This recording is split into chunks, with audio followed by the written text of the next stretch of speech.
This piece is called A Letter to Both My Biological Parents and Adoptive Parents. Dear Mom and Dad,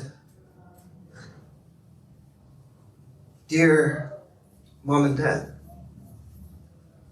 it's me, your son, Kevin Groen, also known as An Gongsu.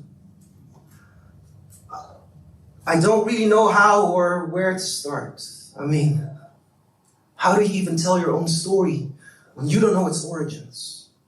But I'm afraid that if I don't, I'll lose control over its ending. And this is not supposed to be a goodbye letter nor a suicide note, rather a new beginning. You see, endings can be origins. So I want this letter to be a start instead. This is my confession. Sometimes I find myself pondering the question, what would have become of us if I would have grown up in South Korea? Would you be happy? Would you be happier? Would I? There are paradoxes in adoption that are both beautiful and tragic at the same time. In giving up part of who you are, you gain multiple identities. Having children while not having children. Having multiple parents but feeling more alone, the more you know, the less you understand, the more pieces you find, the more confusing the puzzle seems. Loving someone must be the biggest paradox of them all. I cannot imagine how much love you have to have for someone to be able to let them go, not knowing how or if they'll ever return. And letting go you did the day you said goodbye to me when I left for the Netherlands and the day I returned to South Korea. No guarantees for happy ever after, no promises for a return to yesterday, only hope and love. And don't get me wrong, I definitely feel the love and gratitude of having multiple parents who all wanted me to have a good future, but I also know that love left me feeling homeless the day it left without explanation, which explains why I have tried to turn my body into a shelter so I could feel home everywhere I go, but dark corners, sharp edges, and hoarding pain don't make for comfortable living. You see, the problem with trying to drown your pain by swallowing your tears is that nothing sinks in water that is too salty. The pain will inevitably resurface. And I wonder, what are your uncried tears? What scars have adoption left in your life? What wounds do you keep rubbing salt in? Does the belief that it was the right decision outweigh the pain of not knowing? Does the life you see me living outweigh seeing my pain? And would you do it again? To be honest, I don't know.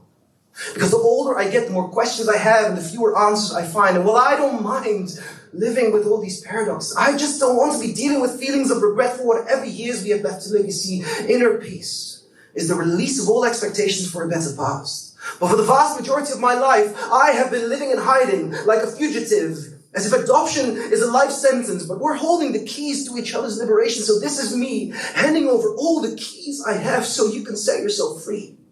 Because I am simply too exhausted to be carrying any more resentment and grief. Trauma did not make me stronger, only lonelier.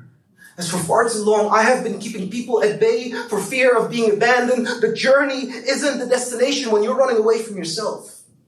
And after a lifetime of living with perpetual goodbyes, I just so desperately want to arrive at a welcome home.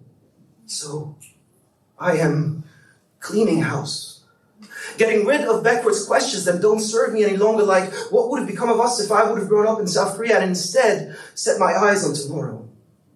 Andrea Gibson once wrote, when two violins are placed in a room, if a chord of one violin is struck, the other will sound a note. And perhaps that is what adoption is. An invisible string that is keeping us connected no matter what.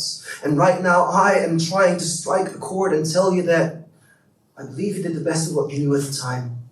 I hope you have found peace with your decision on adoption. I believe that everything you did was an expression of your love. I want you to be happy. Which is to say, I don't blame you any longer for how things have turned out. I forgive you. Which is to say, I forgive myself for not letting love into my life any sooner. Which is to say, I am emptying the chambers of my heart so they can house all of us. Because it's time to come home, love. It's time. It's time to come home. Dear Mom and Dad, I love you, your son, An Kwang-soo, also known as Kevin Groen. Thank you.